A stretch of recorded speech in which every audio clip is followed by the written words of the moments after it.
And today I'm going to be explaining why Call of Duty, Black Ops 4, and pretty much almost every single Call of Duty is pay to win. Alright, so of course guys, Call of Duty is a big game, and with them being a big game and having large developers, they need some source of the company making a lot of money. Of course, with every company, they need to make a decent amount of money to be able to keep the game going. For Call of Duty, their main source of income is by people buying the game in general, because the games are usually about $80, which is pretty expensive if you ask me. It's almost $100 for a video game, so they make a lot of money off of that. Alright, and so what they do with, like, besides that for their income and of course getting it, is by releasing these DLC packs, which are about $15 a piece. Not too bad, but still a lot of people buy them, and no, millions of people buy these games, so they probably make, if 1 million people buy it, they make over $80 million besides the actual stores themselves.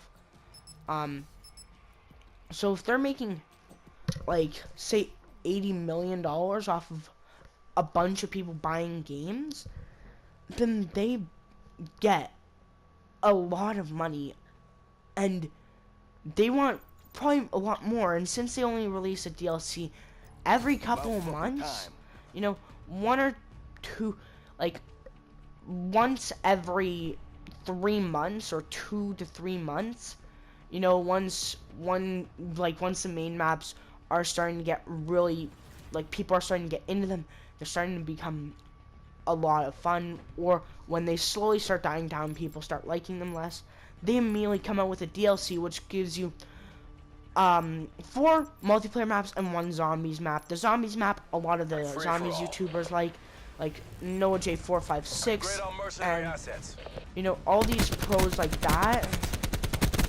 Ironically, a bunch of these people came from Fortnite careers in the past. Noah J was a pro Fortnite player, playing E3 Pro-Am, got like one of the wins there, made quite a lot of money off of it. But what happens is, you know, like, these people buy all these DLCs and stuff, and so they need another way of making extra money throughout the game, and by that they start releasing weapons that, you know, you can get through supply drops. Now, supply drops, while they take like about an hour to get by playing a certain amount of games, and you get like keys and stuff to unlock them, but they take a few games to get enough keys to even buy a supply drop. Of course, I'm referring to crypto keys from Black Ops 3. And then they started releasing COD points, which I guarantee, I'd be willing to bet money that they will release COD points throughout this game. At some given point, they will release COD points and make a bunch of money off of those. What they do, though, is usually in zombies, they can get you stuff to open up the zombie crates or whatever they are at this point. You know, rather those zombie crates, or get some new gobble gums or whatever they are in this game. They're different from gobble gums now. They're kind of a potion.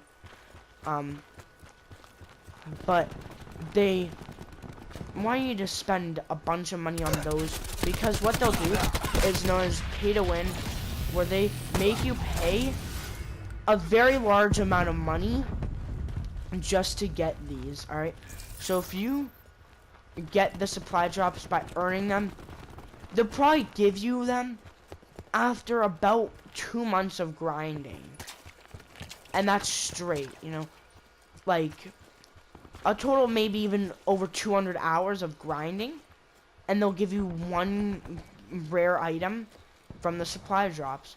However, if you're buying COD points, it's maybe about $60 and 20 minutes, and you got yourself one of the rare items.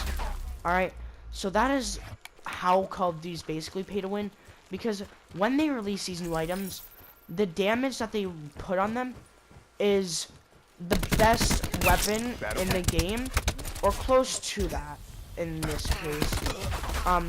They make it basically in the top 3 best guns, and they make them OP. Some people buy them, buy COD points, earn them, and then, you know, they'll get all these things. And then with Gobblegums, like, they had Perkaholics and stuff like that, which you probably need to spend about maybe $100 to get a couple of them. And people were doing that because they're good, they're rare, and they're definitely not worth money, alright? For me, my rule about Call of Duties and stuff, like these games where they start, like where they release the game and then a couple months later they start releasing in-game currencies, is that I'm only willing to spend up to a max of $10 on the game unless it's for a DLC. DLCs I'll buy, but other than DLCs, in the way of in-game currencies, I'll only spend like $10 on Call of Duty in-game currency. Fortnite went overboard with that. Not even gonna talk about that part because I spent like a bunch of money on that, whereas people like Ali spent probably close to $3,000 on that game, and then he switches to a different game. But know that he has one of the biggest inventories in the game, so he's known as a legend in that game. Like, even to get invited to events in Fortnite, you need to spend like upwards of probably $500 on the game. Like Ali had probably spent around $1,000 on it by the time E3 came out, like buying all the skins. So, and all these people would do that.